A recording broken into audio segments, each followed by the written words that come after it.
बाजार में मीठा संकट या बड़ा मौका। मीठी चीज लेकिन खबर कड़वी भी हो सकती है। दुनिया के चीनी बाजार में एक बड़ा ट्विस्ट आ गया है।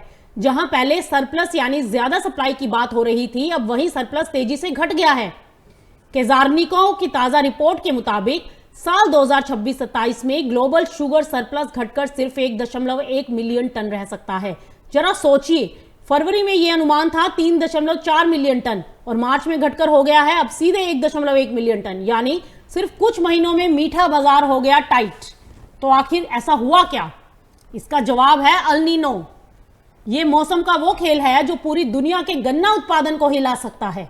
भारत और थाईलैंड में गर्मी और सूखा बढ़ेगा, जिससे गन्ने की फसल पर असर पड़ेगा, और ब्राजील में ज्यादा बारिश यानी प्रोसेसिंग स्लो और सप्लाई पर असर, यानी तीनों बड़े प्रोड्यूसर तीनों पर मंडरा रहा है खतरा। इसी वजह से ग्लोबल प्रोडक्शन का अनुमान भी घटकर 180.4 मिलियन टन रह गया है और दूसरी तरफ खपत बढ़कर पहुंचने वाली है 179.3 मिलियन टन, यानी डिमांड लगभग सप्लाई के बराबर है।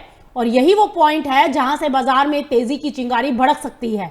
अब जरा मौजूदा साल पर भी नजर डाल लेते हैं। 2025-26 में ग्लोबल शुगर प्रोडक्शन रहेगा 184 मिलियन टन के करीब, जो दूसरा सबसे बड़ा रिकॉर्ड है।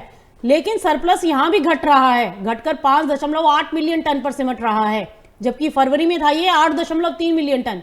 यानी सरप्लस तो है लेकिन तेजी से पिघल भी रहा है।